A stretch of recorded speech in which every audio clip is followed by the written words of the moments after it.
샬롬 샬롬 샬롬 샬롬 샬롬. 하나님 사랑합니다. 여러분 주 안에서 사랑합니다. 예, 오늘 아모스 8장 말씀이죠. 1절에서 14절 여름 과일 한 광주리 이런 제목으로 함께 은혜를 나눕니다. 7장에 보니까 7장부터 5가지 환상이 계속해서 열리고 있는데 네 번째예요. 오늘 여름 과일 한 광주리. 주여께서 내게 이와 같이 보이셨느니라. 보라, 여름 과일 한 광주리입니다. 이런 광주리, 과일 한 광주리를 보여주는 그런 환상이에요. 8장의 중요한 구절들 다 중요하지만 내 백성을 용서하지 아니하리라. 8장 2절에 그렇게 말씀하죠. 그가 말씀하시되 아모스야 내가 무엇을 보느냐. 내가 이르되 여름 과일 한 광주리인 다음에 야훼께서 내게 이르시되 내 백성 이스라엘의 끝이 이르렀다고 얘기하십니다. 내가 다시는 그를 용서하지 아니하리라. 그날의 궁전의 노래가 애곡으로 변할 것이며 곳곳에 시체가 많아서 사람이 잠잠히 그 시체들을 내어버리리라. 주야의 말씀이니라. 심판의 메시지가 오죠. 여름과일 한 광주리를 보여주신 주님이 이렇게 말씀하고 있어요. 그건 북이스라엘의 멸망을 얘기하는 거고, 왜 북이스라엘이 멸망했는지 아시죠? 열왕기하 17장 23절에 이스라엘 자손이 여로보암이 행한 모든 죄를 따라 행하여 거기서 떠나지 아니함으로 아수르에 사로잡혀가서 오늘까지 이르렀더라. 이방 나라들을 하나님께서 쓰시죠. 이렇게 해가지고 멸망하게 합니다. 열왕기하 18장 10절에서 12절에 3년 후에 그 성읍이 함락되니 이는 그들이 하나님 야훼의 말씀을 듣지 아니하고 그의 언약과 야훼의 종 모세가 명령한 모든 것을 따르지 아니하였습니다. 온전하게 하나님의 말씀을 따르지 않았기 때문에 언약에 관하여서는 신명기 4장 8절에서 10절에 증거하고 있죠. 두 번째 야훼의 말씀을 듣지 못한 기갈이니라. 11절 오늘 보면 11절에 보면 이렇게 말씀하세요. 주 야훼의 말씀이라. 보라 날이 이를지라 내가 기근을 땅에 보내리니 양식이 없어 주림이 아니며 물이 없어 가람이 아니오 야훼의 말씀을 듣지 못한 기갈이라. 이렇게 말씀하고 있습니다. 11절에. 그래서 하나님의 말씀을 우리가 항상 사모하고 잘 들을 줄 알아야 되겠다. 율법은 있지만 선지자를 통해서 하나님의 말씀이 선포되지 않는다는 의미, 하나님의 말씀이 아닌 사람의 계명이 선포되어질 때 영적 기갈을 만나게 된다. 이사야 29장 9절에서 14절에 대적 야훼께서 깊이 잠들게 하는 영을 너희에게 부어주사 너희 눈을 감기셨음이니 그가 선지자들과 너희 지도자인 선견자들을 덮으셨습니다. 그들이 나를 겸유함은 사람의 계명으로 가르침을 받았을 뿐이라. 그러므로 그들 중에서 지혜자의 지혜가 없어지고 명철자의 총명이 가려지리라 말씀하죠. 마태복음 13장 10절에서 17절에도 대답하여 이르시되 천국의 비밀을 아는 것이 너희에게는 허락되었으나 그들에게는 아니 되었다 말씀합니다. 많은 선지자와 의인이 너희가 보는 것들을 보고자 하여도 보지 못하였고 너희가 듣는 것들을 듣고자 해도 듣지 못하였느니라. 믿는다고 해서 다 듣고 볼 수 있는 게 아니라는 말씀이죠. 8장 14절에 마지막 절 사마리아의 죄된 우상을 두고 맹세하여 이르기를 내 신들이 살아있음을 두고 맹세하노라 하거나 브엘세바가 위하는 것이 살고 있음을 두고 맹세하노라 하는 사람은 엎드러지고 다시 일어나지 못하리라. 브엘세바는 아브라함과 이삭이 제단을 쌓은 곳이에요. 창세기 21장 33절 26장 23절에서 25절에 증거하죠. 이스라엘 민족에게 있어서는 거룩한 곳입니다. 그러나 아모스 시절 브엘세바는 바알과 하나님을 함께 섬기는 혼합 종교, 항상 이렇게 우상 숭배자들로 인하여서 나라가 무너지는 사건이 일어나죠. 창세기 21장 33절에 아브라함은 브엘세바에서 에셀나무를 심고 거기서 영원하신 야훼 이름을 불렀다 이렇게 말씀하고 있어요. 이 8장의 중요한 구절들을 함께 살펴봤습니다. 내 백성을 용서하지 않느니라 2절에 이렇게 말씀하시고 야훼 말씀을 듣지 못한 기갈이라고 8장 11절에 브엘세바에 대해서 14절에 이렇게 증거하고 있습니다. 8장 전체 한 절 한 절 우리 한번 살펴보면서 말씀 나누죠. 아모스는 네 번째 환상, 곧 여름실과 한 광주리의 환상을 보게 됩니다. 여름실과 한 광줄이 이는 멸망하게 될 이스라엘의 운명을 예표하는 환상이었다. 그리고 아모스는 또다시 이스라엘을 향해 메시지를 선포합니다. 이 메시지의 내용은 사회적인 불과 신앙적인 타락상을 지적하면서 이스라엘의 파국적인 멸망의 필연적임을 강조하고 있죠. 멸망이 왜 멸망이에요? 우상 숭배 때문입니다. 동시에 하나님의 말씀이 없어 영적으로 기근 상태에 빠진 처참한 이스라엘의 상황을 예고하고 있었다. 여름실과의 환상을 주었는데 어느 날 야훼는 무엇인가를 보이면서 아모스에게 이것이 무엇이냐고 거꾸로 물으세요. 여름실과 한 광줄이입니다. 이렇게 대답하죠. 2절에 아모스의 대답에 야훼는 이스라엘의 끝이 이르렀다고 이렇게 말씀합니다. 이것은 바로 아모스가 본 네 번째 환상이었는데 여름실과는 마지막으로 수확하는 과실이죠. 빨리 무르익기 때문에 빨리 먹어야 되는 것. 안 그러면 썩어요. 그죠? 이 같은 여름실과가 갖고 있는 뉘앙스는 마지막 때가 임박했다라는 의미고 이는 곧 이스라엘의 멸망이 임박했다는 사실을 보여주었다. 그래서 하나님은 이스라엘이 마지막 종국에 이르렀으며 그들은 절대로 용서치 않겠다고 강경한 태도를 보이고 계세요. 오늘 본문 8장에서 무화과 광줄이의 환상 이름이 4장 1절에도 바벨론의 느부갓네살 왕이 유다 왕 여호야김의 아들 여고냐와 유다 고관들과 목공들과 철공들을 예루살렘에서 바벨론으로 옮긴 후에 여호와께서 여호와 성전 앞에 놓인 무화과 두 광줄이를 내게 보이셨는데 실과를 그렇게 보이는 환상들이 있었던 것 같아요. 왜냐하면 실과는 빨리 먹지 않으면 썩어서 버리게 되기 때문에 이렇게 썩어 없어질 것, 사망이죠. 마지막에 가까웠다는 뜻입니다. 에스겔 4장 18절에 너희가 올린 글을 내 앞에서 낭독시키고 이렇게 말씀하고 있어요. 비참하게 될 이스라엘의 운명이죠. 하나님은 이스라엘이 심판받는 그날의 처참한 지경에 이르리라고 말씀하세요. 다시 말해서 이스라엘은 아수르의 공격을 받게 되었는데 이때 궁전의 노래가 애곡으로 변하리라고 하시죠. 이는 한때 찬란했던 이스라엘이 멸망을 당해 그동안 즐거움과 기쁨으로 노래하던 소리가 사라지고 이제는 슬퍼 애통하는 소리만이 남게 된다는 것이죠. 더 수많은 사람들이 무차별한 학살로 죽어서 수많은 시체들이 즐비하게 되리라. 그런데 시체들이 너무 많아 매장할 땅이 없어요. 매장해 줄 사람도 부족합니다. 사람을 그냥 묻을 수 있는 게 아니죠. 묻을 수 있도록 돕는 손길들이 있어야 되는데 그런 사람도 없다. 그래서 결국은 시체들은 길거리에 버려져서 개나 새들의 먹이가 되고 왕의 걸음으로 땅의 걸음으로 사용되는 비참한 상황을 초래하게 됩니다. 하나님은 이것이 주 야훼의 말씀이라고 함으로써 이 같은 심판을 내리셔야만 하는 당신의 아프고 쓰라린 마음을 한편으로는 보여주고 있었다. 백성들이 애통하는 소리가 들리죠. 예레미야 47장 2절에 그가 또 나를 데리고 북문으로 나가 바깥길로 꺾여 동쪽을 향한 바깥문에 이르시기를 본즉 물이 그 오른쪽에서 스며 나오더라. 매장되지 못하는 시체들은 어땠다고요? 예레미야 16장 6절에도 큰 자든지 작은 자든지 이 땅에서 죽으리니 그들이 매장되지 못할 것이며 그들을 위하여 애곡하는 자도 없겠고 자기 몸을 베거나 머리털을 미는 자도 없다는 거예요. 이렇게 정말 아파하고 안타까워하는 사람이 아무도 없다. 죽어도 상업윤리가 부패한 이스라엘의 멸망입니다. 네 번에 걸친 환상을 통해서 이스라엘의 멸망의 징조는 늘 아모스는 다시금 멸망을 초래하게 한 그들의 죄악을 자꾸 지적합니다. 아모스는 먼저 사회적인 부정과 경제적인 불의를 지적하고 특별히 잘못된 상업윤리의 불의를 책망하고 있어요.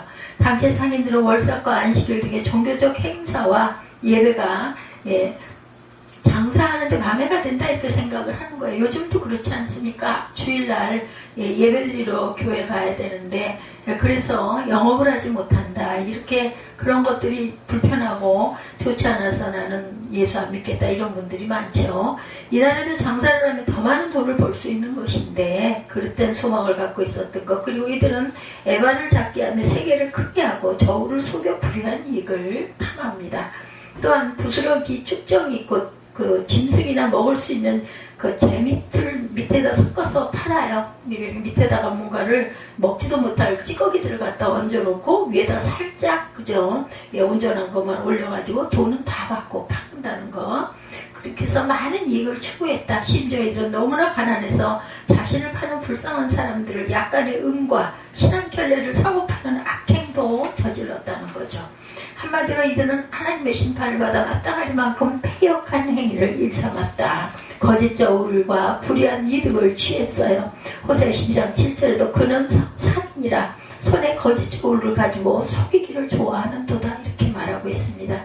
정직해야 할 에바예요. 이스라엘 45장 10절에 너희는 공정한 저울과 공정한 에바와 공정한 밭을 쓸지니 이게 아마 공정한 에바 하면은 무슨 대 같은 거 온전하게 그죠? 저울도 온전하게 그렇게 공정한 밭을 써야 된다. 모든 것들을 다 공정하게 해야 되는데 그 속여서 팔고 하는 한테도 죄악이라는 거죠. 그래서 심판을 맹세하세요. 하나님이 자기 자신을 가리켜 맹세하시기를 이들의 타락한 모든 행위를 영원토록 기억하며 반드시 그들을 징벌하리라고 말씀하시죠. 오늘 본문에 이 같은 하나님의 심판으로 인해 불의한 백성들이 두려움에 떨게 되고 또한 모두 다 애통하리라고 말씀합니다. 그리고 야훼 심판의 소리가 너무나 솟아나요. 마치 온 땅이 하수에 넘친같이 솟아오르다가 부서지는 것 같이 되리라. 이는 하나님의 심판이 얼마나 무섭고 철저히 시행될 것인지를 보여주죠. 아모스 6장 8절입니다. 야곱의 영광이죠. 만군의 하나님 야훼의 말씀이니라. 주 야훼가 당신을 두고 맹세하셨노라. 내가 야곱의 영광을 싫어하며 그 궁궐들을 미워함으로 이 성읍과 거기에 가득한 것을 원수에게 넘겨거라 하셨느니라. 정말 그 모든 영광 다 소용없다. 그렇기 때문에 원수에게 넘겨주리라. 결국은 원수가 점령을 하게 하죠. 악을 기억하시는 야훼여. 호세아 9장 9절입니다. 그들은 기브아의 시대와 같이 심히 부패한지라. 야훼께서 그 악을 기억하시고 죄를 벌하시리라. 이스라엘을 심판하시는 날이 가까워요. 하나님께서 이스라엘을 심판하시는 그날은 어둠의 날이 될 것이다. 빛을 보지 못해요. 그렇죠? 이 날에 하나님은 이들의 축제들을 장례식으로 만들어 축제들을 장례식으로 만들어 기쁜 노래를 애통으로 표현하게 하시겠다고 말씀합니다. 그리고 수많은 곳에서 죽음이 일어나 이 슬픔을 표시하고자 굵은 배로 허리를 동이고 머리를 깎게 될 것이다. 이때의 슬픔은 마치 독자를 잃어서 비통이 잠긴 고통과도 같다. 그 말씀하죠. 끝내는 이스라엘이 파국적인 멸망을 당하게 되리라. 심판의 날 예레미야 15장 9절입니다. 일곱을 낳은 여인에게는 쇠약하여 기절하게 하며 아직도 대낮에 그의 해가 떨어져서 그날에 수치와 근심을 당하게 하였느니라. 그 남은 자는 그들의 대적의 칼에 붙이리라. 야훼의 말씀이니라. 심판을 받은 이스라엘입니다. 에스겔 7장 34절에 그때 내가 유다 성읍들과 예루살렘 거리에 기뻐하는 소리, 즐거워하는 소리, 신랑의 소리, 신부의 소리가 끊어지게 하리라. 땅이 황폐하리라. 이렇게 말씀합니다. 영적 기근을 당하게 될 것이다. 이스라엘은 말씀이 없어 굶주리는 백성들입니다. 아모스는 공포와 두려움보다 더 무서운 기근의 심판을 예언하고 있어요. 그 기근이라는 거 정말 배고프면 못 견디잖아요. 우리 항상 먹는 밥이지만 이 기근은 바로 하나님 말씀의 기근이다. 영적인 기근이다. 사실 이스라엘이 받았던 가장 큰 축복은 하나님께서 이들과 함께 하사 선지자와 제사장들을 통해 하나님의 말씀을 들을 수 있는 것이었는데 이제는 하나님께서 말씀을 거두사 저들이 어떠한 부르짖음에도 응답하시지 않겠다고 말씀하시죠. 자연의 백성들은 하나님의 말씀을 듣고자 온 땅을 헤매며 부르짖을지라도 절대로 만날 수 없게 될 것이다. 이미 기회는 지나갔다라는 겁니다. 그때 비로소 백성들은 하나님 말씀의 고갈이 얼마나 고통스러운지를 깨닫게 될 것이다. 증거의 말씀을 쫓아야 한다. 이사야 8장 20절에서 21절에 마땅히 율법과 증거의 말씀을 따를지라. 그들이 말하는 바가 이 말씀에 맞지 아니하면 그들은 정녕 아침빛을 보지 못하리라. 아침빛 못 보면 뭐야? 죽는 거죠. 사망입니다.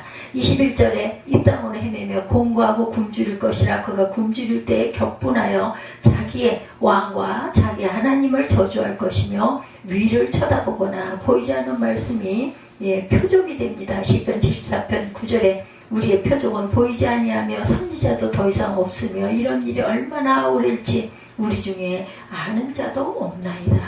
다시 일어서지 못할 이스라엘이에요. 말씀의 고발이 얼마나 고통스러웠던지 건강이 최고조에 달한 청춘들도 피곤하여 쓰러진다. 자연히 어린 자들과 연로한 자들의 영적 굶주림은 또한 더욱 심할 것이다. 이들은 이때 비로소 하나님의 말씀이 얼마나 귀한 것인지를 깨닫게 되고 선지자들의 선포가 참된 진리였음을 확신하게 되지만 때는 이미 지나가 버렸다. 이들에게 기회는 또다시 주어지지 않습니다. 한편 하나님께 경배하는 일에 경솔했다거나 무익한 우상 앞에 경배하며 맹세를 한 자들은 하나님의 심판을 도저히 피할 수 없음을 아모스는 강조합니다. 쓰러지는 청년들이에요. 이사야 51장 20절에 내 아들들이 곤비하여 그물에 걸린 영양같이 온 거리 모퉁이에 누웠으니 그들에게 야훼의 분노와 내 하나님의 견책이 가득하도다. 무너지는 이스라엘입니다. 호세아 10장 8절에 이스라엘 주의 곧 야훼의 산당은 파괴되어 가시와 찔레가 그 제단 위에 날 것이라. 그때 그들이 산더러 우리를 가리라 할 것이요 작은 산더러 우리 위에 무너지라 하더라. 그래서 아모스 8장 전체의 결론, 여름 실과는 빠른 시간 안에 속부터 썩기 시작해서 마침내는 먹을 수 없게 된다. 그래서 여름 과일 한광주리로 표현을 합니다. 이는 이스라엘의 상황을 그대로 보여주는 것이라고 할 수 있는데 이스라엘은 겉으로는 건강했으나 속에는 부정부패로 가득하다. 그래서 썩어서 결국은 어떻게 돼요? 없어져 버리죠. 썩어서 냄새가 나고 부패해질 것이다. 그래서 이스라엘의 타락상을 이렇게 여지없이 지적합니다. 하나님 이런 모든 소위를 아시기에 그들에게 두려움과 슬픔 그리고 영적 기근이라는 재앙을 내리시죠. 오늘날의 성도들도 각자의 직업 현장에서 정의를 실천하며 부정부패 척결에 앞장서야겠다. 이는 민족의 운명을 바로 세우는 중요한 사명이다. 아모스가 보았던 네 번째 환상은 잘 익은 여름 실과가 광줄이 한가득 담겨있는 모습이었어요. 이 환상은 얼핏 보면 심판의 환상처럼 보이지 않죠. 축제로 보이지 않습니까? 그렇죠. 아주 먹음직스러운 여름 실과 한광줄이니 그죠? 좋은 징조처럼 보입니다. 과일이 수북히 쌓여있는 모습은 얼마나 풍요로워 보일까. 탐스러운 열매를 보며 감사와 축복을 떠올리게 되죠. 우리는. 그러나 하나님께서는 이 환상을 보여주신 이유가 실과라는 단어 때문이었다. 실과는 히브리어로 카이츠입니다. 카이츠. 그런데 이와 유사한 발음의 단어가 2절에 이스라엘의 끝이라고 할 때 그 끝이라고 합니다. 우리가 히브리어를 잘 알면 그냥 읽기만 해도 이해가 될 텐데 그래서 히브리어로 캐츠라고 해요. 끝이 캐츠가 비슷하죠. 카이츠와 캐츠 이렇게 됩니다. 환상을 보신 실과, 단어 실과, 이것은 카이츠이고, 또 그것이 또한 히브리어로 카이츠인데, 유사한 발음 단어가 바로 2절에 이스라엘의 끝이라는 단어였다. 그것은 캐츠라고 한다고. 카이츠, 캐츠 비슷하지 않아요? 동음이의어로 가장 두렵고 엄숙한 순간을 약간은 회화적으로 계시하고 있다. 근데 사실 우리의 가장 위험한 때는 열매를 추수할 때다라는 거예요. 그 전까지는 성장에 대한 기대가 있기 때문에 희망으로 사는데 열매를 거둔 후에는 기쁨도 잠시 곧 황량한 포도원만 남게 되죠. 달도 천년 기울듯이 그 최정상에 달했을 때 이제 내려가는 것만 남아있다. 자기의 영화가 계속될 것이라고 절대로 생각하지 말자. 이제는 내려가기를 또한 준비하고 생각할 줄 알아야 된다. 근데 문제는 우리가 모르는 법을 배웠는데 내려오는 법은 제대로 배우지 않았다. 오르는 법은 배웠는데 내려오는 법은 제대로 배우지 않았다. 가장 안 좋은 사례는 정상에서 계속 있으려 하다가 강제로 끌려 내려오는 것. 참 기가 막힌 일이죠. 정치인들이 독재가가 되는 이유가 그 자리에 계속 머물려고 하는 그런 욕심 때문입니다. 정상에 오른 자는 이제 내려갈 것을 생각해야 하고 내려가는 법을 배울 줄 알아야 되는데 그걸 잘 못해요. 그렇죠? 우리나라 대통령들도 이런 분들이 계셨어요. 그죠? 한국교회 지도자들의 실패도 또한 여기에 있다는 것. 그들은 젊은 시절 헌신하고 충성해서 교회를 잘 성장을 시킵니다. 여기까지는 성공이라고 할 것인데 그러나 정상이 선 후가 항상 문제다. 그들은 그 자리의 영화를 계속 누리려고 한다. 그래서 뭐 세습이다 이런 얘기 많이 하죠. 그래서 원로 목사로 앉아서 계속 영향력을 행사하려고 하고 자녀에게 교회를 세습하여 그 영화를 보장받으려고 하는 일들. 그러다가 교회가 분열이 되고 갈등이 일어난다. 그동안 쌓아왔던 명성도 이제는 추하게 변하게 된다. 이러지 말아야 되겠죠. 그럼 어떻게 하면 잘 내려올 수 있겠는가? 올라가는 것도 정말 힘들었는데 내려오는 것도 정말 잘 내려와야 되겠다. 자기 가진 권력과 영광을 사용해서 다른 사람을 돕는 일. 예수님의 비유에 등장하는 불의한 청지기는 그 불의함 때문에 그 자리에서 쫓겨나게 되었을 때 어떻게 했어요? 그는 남은 기간에 자신의 권력을 이용해서 빚진 자들의 빚을 탕감해주는 일을 하죠. 기름 100말 빚진 자를 50말로 탕감 일일이 그죠? 온 사람들에게 밀 100석을 빚진 자는 80석이다 이렇게 기록해 줍니다. 그럼 얼마나 고마워요. 빚을 이렇게 줄여주니까.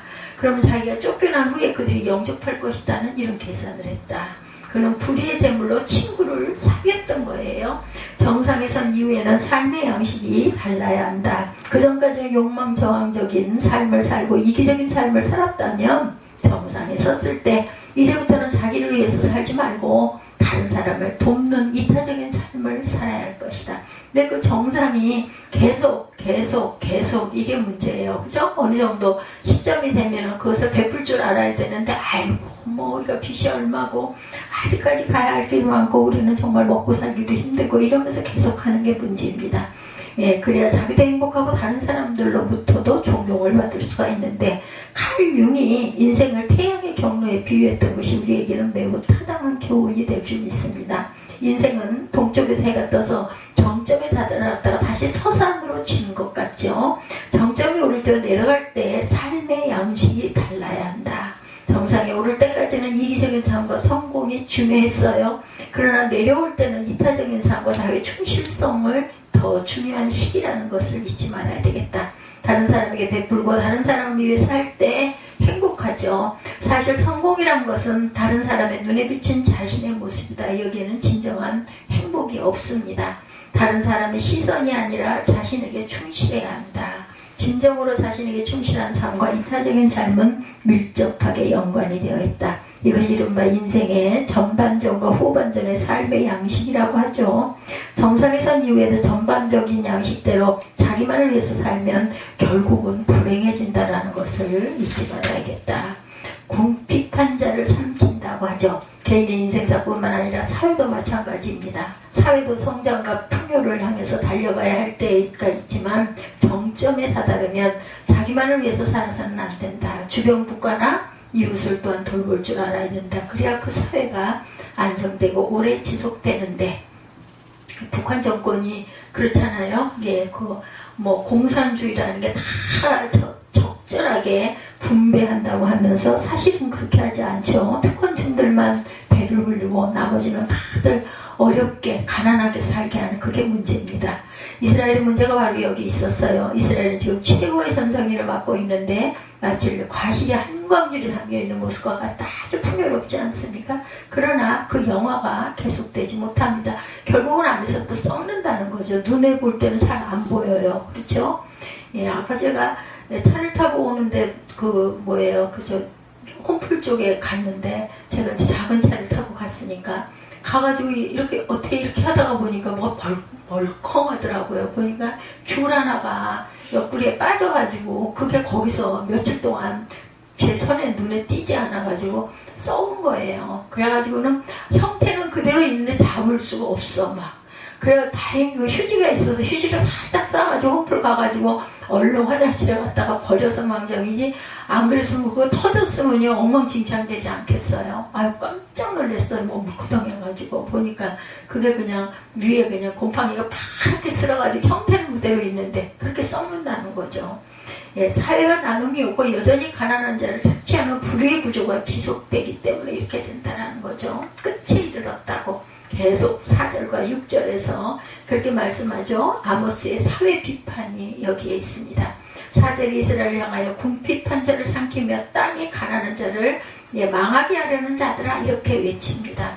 그 시대에 너무 풍요로운 시대였어요. 근데 아모스도 그렇고 예, 그 에스겔도 그렇고 예레미야도 그렇고 계속해서 외치죠. 너희들 이러다가 큰일 난다. 너희 죽을 거야 하고 얘기를 하면은 저 자식이 미쳤나 보다 그러고, 이렇게 우리가 살기가 좋고 태평한데 무슨 이상한 소리를 하냐고 그러고 막 때리고, 그죠? 결국은 돌에 맞아 죽고.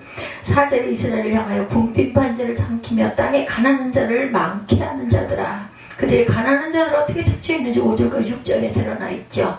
예, 이스라엘의 부유층들을 보고 말씀하고 있습니다. 5절, 너희가 이르기를 월삭이 언제 지나서 우리가 곡식을 팔며 안식일이 언제 지나서 우리가 밀을 내게 하고 에바를 작게 하고 세계를 크게 하여 거짓적으로 속이며 은으로 힘없는 자를 사며 신앙켤레로 가난한 자를 사며 찌꺼기 밀을 팔자 하는 또 다른 더러운 것들만 팔고 저울은 다 속여먹고, 그쵸? 이렇게 해서 이익을 착취하는 거예요. 그들이 가난한 자들을 어떻게 착취했는지 5절과 6절에 우리가 읽었죠? 이스라엘의 부유층들은 자나깨나 물질이다 욕망으로 가득 차 잘 사는데, 근데 잘 사는 자들이 더더더를 하게 된다라는 거예요. 월삭 곧 매달의 첫날과 매 안식일 쉬는 날입니다. 이들은 사회 분위기가 그러니까 어쩔 수 없이 쉬기는 하지만 마음은 물질에만 갈사 쉬지 않고 돈을 벌었더라면 얼마를 더 벌었을 텐데 계산을 한다는 거죠. 그래서 언제 빨리 안식일이 지나서 장사하고 궁리만 하고 있다. 예, 몸은 하나님 말씀을 지키고 있는 것 같지만 마음은 하나님에게서 멀리 가 있다. 그들은 속임수로 이익을 계속해서 칼취합니다. 에바는 곡식을 재는 도구인데 이것을 작게 만들어 팔 때 적은 양의 곡식을 주게 되죠. 예전에 저 어렸을 때 대가 있었어요. 대. 그래가지고 이거 깎는 거를 밑을 이렇게 후려서 깎아. 그러니까 그냥 많이 깎여 나가게 그렇게 하죠. 그리고 대 밑에다가 물을 이렇게 판을 대가지고 이렇게 수북해. 근데 쏟아보면은 정말 조금이에요. 밑에가 이렇게 위로 올라오도록 대를 만들었기 때문에. 이런 거 저는 봤어요. 어렸을 때. 이런 짓을 계속했다는 거예요. 그들은 속임수로 이렇게 이익을 갈취하고, 예, 이렇게 세계는 돈을 계산할 때 사용하는 도구죠. 이것을 크게 만들어서 사는 사람이 더 많은 돈을 내게 한다. 거짓적으로 만들어서 부정직하게 팝니다. 그래서 우리가 무엇을 하든지 정말 정직해야 되는데 참 살아가는 게 만만치가 않아요. 그죠? 하나님은 우리의 저울에 관심이 있다는 거래요. 19장 35, 6절에 너희는 재판에든지 도랑형이든지 불의를 행치 말고 공평한 저울과 공평한 추와 공평한 에바와 공평한 흰을 사용하라. 이렇게 말씀하고 있습니다. 나는 너희를 인도하여 애굽 땅에서 나오게 한 너희 하나님 야훼니라. 하나님은 정직한 상거래를 하라고 말씀하시죠. 이것이 이스라엘을 출애굽시킨 이유 중에 하나다. 예, 애굽에서처럼 다시는 불량한 양심과 불법으로 상거래를 하는 사회를 만들지 말아라. 현대사회에서도 상거래에서 상대방을 속여 파는 행위는 하나님이 금지하고 계세요. 우리가 교회에서 봉사와 교회 직분을 받는 것보다 상거래에서 정직할 줄 알아야 되겠다. 예, 외국산 곡물이나 서로 국산인 것처럼 속여서 팔아서는 절대로 안 된다. 양식인 것을 자연산인 것처럼 팔아서도 안 되고 세금을 적게 내려고 조작해서도 안 된다. 교회도 마찬가지. 어떤 분이 설렁탕 집을 했다고 합니다. 이분이 좋은 뼈로만 국물을 냈는데 어느 날 뼈를 고아보니 깨끗하지 않은 국물이 나오더래요. 좋지 않은 뼈였답니다. 본인도 몰랐던 거죠. 그래서 고기를 데워주는 주인에게 항의를 한 이분이 죄송하다고 하면서 고기가 잘못 배달되었다 이렇게 사과를 하더랍니다. 뼈는 하루 동안 고아야 하기에 그날 장사를 어떻게 하냐고 따지니 그 고깃주인이 이렇게 말하더랍니다. 다른 집들처럼 프림을 타세요. 알고 보니 뿌연 국물 색깔을 내기 위해서 프림을 타는 집이 있었던 모양이죠. 그런 얘기 많이 들었어요. 저도. 그러나 주인은 신앙인으로 그렇게 할 수가 없었다고 그래요. 그래서 그는 오늘은 고기가 좋지 않아 설렁탕을 팔지 않습니다 라고 써붙이고는 그날 장사를 하지 않았다고 합니다. 근데 이 일 때문에 그 집은 정직한 집이라는 소문이 나고 결국 장사가 더 잘 되더라는 거죠.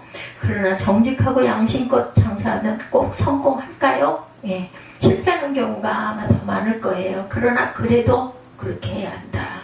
예, 그렇죠. 그것이 하나님이 원하시는 바니 장사에서 성공하는 것보다 더 중요한 것은 올바르게 사는 것이다. 그렇지만 이것만은 보장합니다. 단기적으로 망하는 것 같지만 결국은 신용을 얻고 더 잘 될 것이라는 것. 우리가 이런 믿음이 잃어버리지 않는 저와 여러분이 되어야 되겠다.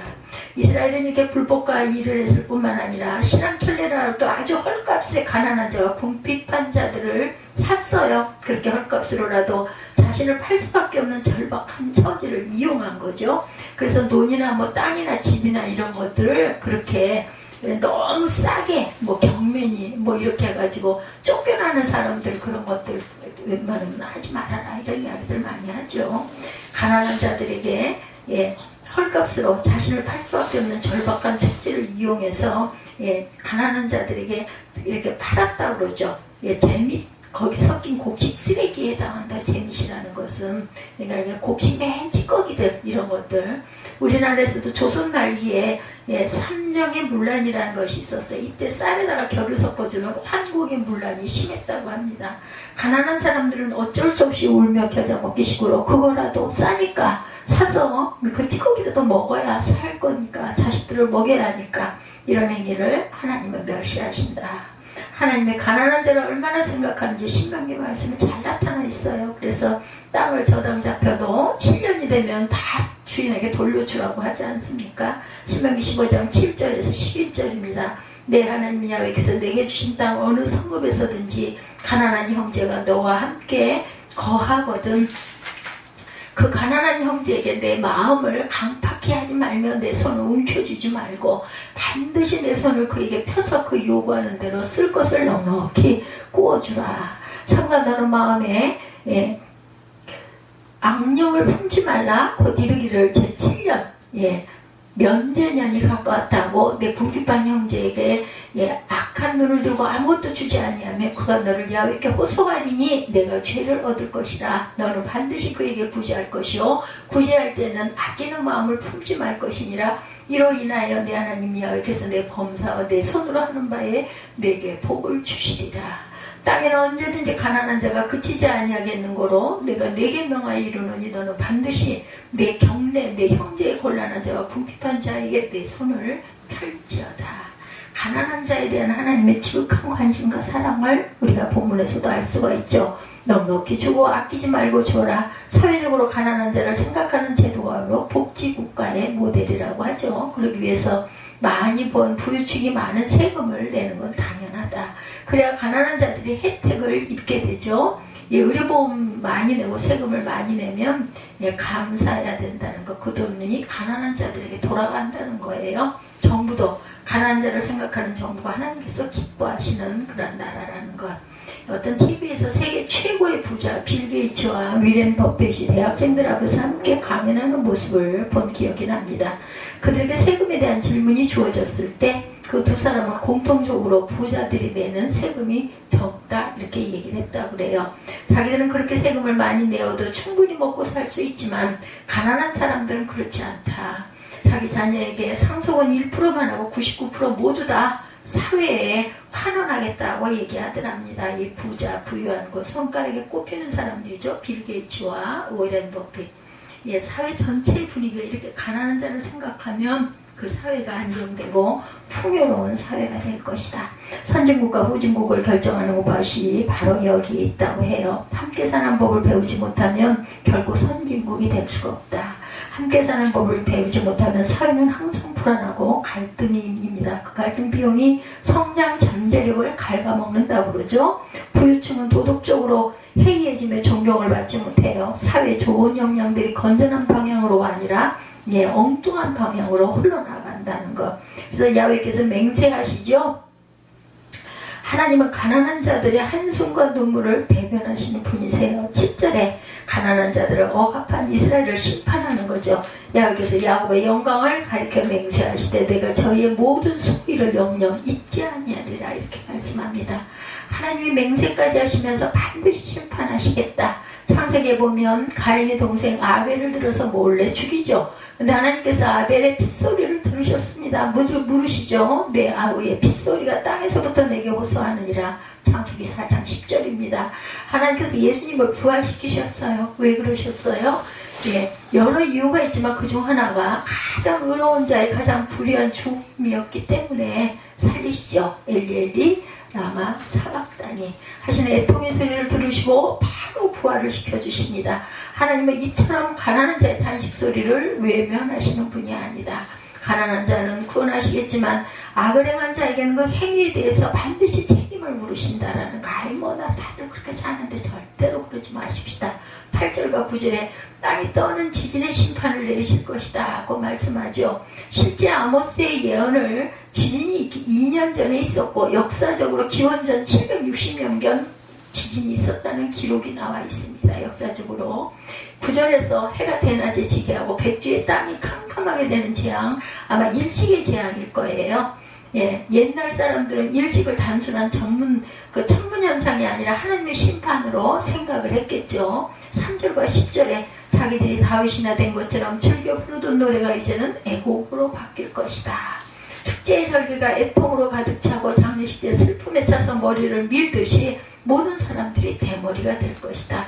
자식도 하나밖에 없는데 그 독자가 죽는 정말 절망적인 상황을 맞게 될 것이라고 말합니다. 북이스라엘은 결국 북쪽의 거대한 제국 아수르에 의해서 망하죠. 역사입니다. 당시 사람들이나 역사가들은 이스라엘이 힘이 없어서 망했다라고 평가했을지 모르지만 성경의 예언자들이 보는 눈은 다릅니다. 그들이 말한 까닭은 죄 때문에 망했고 망한 까닭은 그 죄 중 가장 잘못된 것이처럼 가난한 자에게 불의를 행한 것과 우상 숭배의 죄였다고 그래요. 가난한 자에게 불의를 행한 것과 우상 숭배 두 가지. 오늘날의 역사도 마찬가지. 왜 프랑스 대혁명이 일어나고 러시아 혁명이 일어났겠는가? 예, 이런 원인이 여러 가지가 있지만 가장 중요한 원인은 사회적 갈등이었다. 봉건, 영주와의 귀족, 정성직자들만 배부르고 농민들이 가난했기 때문이다. 우리에게 빵을 달라. 예, 프랑스 대혁명의 주요 모토였죠. 빵을 달라. 사회가 불평등하고 불의가 많으면 사회가 위험해진다. 1979년 예, 박정희 대통령이 시해되는 12.6 사태가 일어나죠. 예, 김재규 한 사람이 그런 일을 벌였다고 생각하지만 그렇지 않죠. 그 바탕에는 오일 쇼크로 말미암은 경제적 위기와 사회적 갈등이 있었습니다. 오늘날도 그에 못지 않습니다. 예, 전국에서 시위가 일어났고 결국 독재 체제 내부의 균열이 일어나면서 그런 사태로 이어졌습니다. 이것이 바로 하나님의 심판이라는 것. 사람을 쓰십니다. 하나님께서는 예, 세월을 쓰시죠. 하나님의 심판은 자연재해를 통해서뿐만 아니라 정치적인 격변을 통해서도 이렇게 주어진다. 신앙인들은 사회의 혼란과 어려움을 죄에서 찾아야 할 것이다. 죄에서 가장 큰 죄, 가난한 자에게 대한 불의와 우상숭배, 이것이 하나님의 보시는 관점입니다. 현대에서도 가난한 자를 생각하는 정치를 한다는 것은 지혜로운 지도자의 모습인데, 예, 서구 사회가 풍요롭고 안정적인 것은 그들은 가난한 자를 돕는 복지 모델에서 성공했기 때문이다. 한국 사회는 가난한 자나 약자에 대한 사회 안전망이 부족했기 때문에 예, 뭐 지금은 그래도 많이 나아졌어요. 그죠? 노사 문제가 예, 붙으면 극단적으로 달리게 된다. 더 이상 물러설 곳이 없게 된다고 그러죠. 또한 말씀의 기근, 하나님께서 내리시는 심판 중에 특이한 심판, 그것은 말씀의 기근이다. 11절과 12절이죠. 주 야훼께서 가라사대 보라, 날이 이를지라 내가 기근을 땅에 보내리니 양식이 없어 주림이 아니요 물이 없어 가람이 아니요 야훼 말씀을 듣지 못한 기갈이라. 사람이 이 바다에서 저 바다까지 네, 북에서 동까지 비틀거리며 야훼 말씀을 구하려고 달려 왕래하되 얻지 못하니라. 말씀의 기근, 정말 무서운 기근이죠. 여기서 더 이상 말씀하시지 않는 말씀의 기근. 이스라엘의 사해바다에서 지중해 바다까지 헤매고 북쪽 끝으로 동쪽 끝으로 달려가도 하나님의 말씀을 듣지 못한다. 하나님 말씀은 마치 공기와 같고 물과 같죠. 평소에는 소중함을 몰라요. 그러나 물과 공기가 없는 곳에는 사람이 살 수가 없습니다. 우리가 호흡을 내가 내 마음대로 할 수 없어요. 그렇죠? 하나님 말씀은 마치 공기와 같고 물과 같다는 것 잊지 마십시다. 사람들은 하나님 말씀 없이도 살 수 있다고 생각하는데 그것은 하나님 말씀을 단지 성경 말씀 정도로 작게 생각하기 때문이다. 그러면 이렇게 바꿉니다. 정의가 없으면 우리 살 수 있습니까? 사랑이 없으면 우리가 살 수 있습니까? 희망이 없으면 우리가 살 수 있으니까 정의와 사랑과 희망의 근거는 바로 하나님의 말씀입니다. 단테 신곡의 지옥문 앞에서 다음과 같은 유명한 문구가 붙어있다고 그러죠.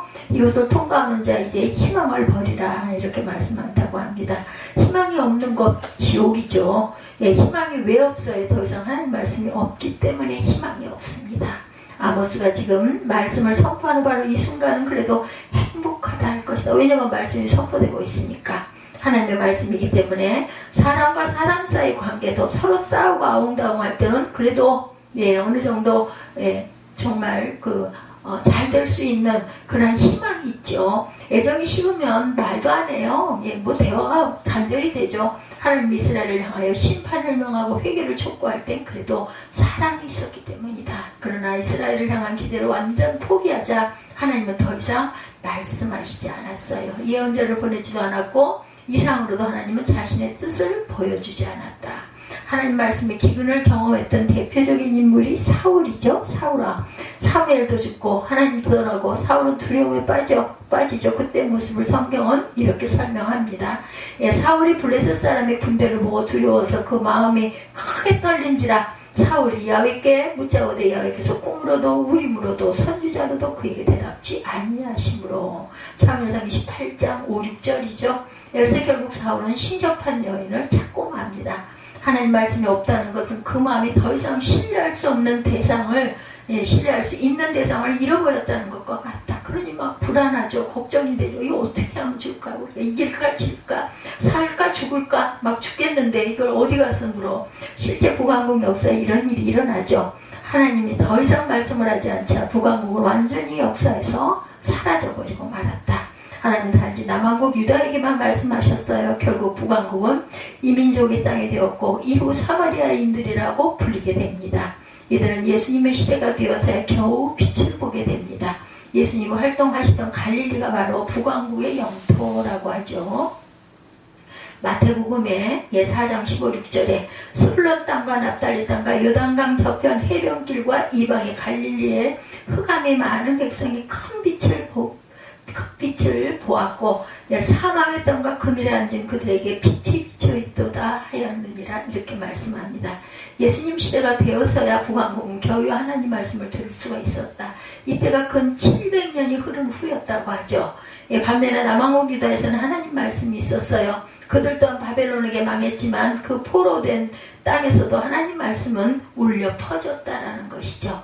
에스겔에게 다니엘에게 또 제2 이사야에게 하나님의 말씀이 계속 임합니다. 이 하나님의 말씀이 있었기에 그들은 포로 상태에서 결국은 70년 포로 귀환 해방을 받게 되죠. 그 하나님의 구원사가 결국 예수님 시대까지 이어집니다. 하나님 말씀이 그들의 희망의 동력으로 작용했기 때문이다.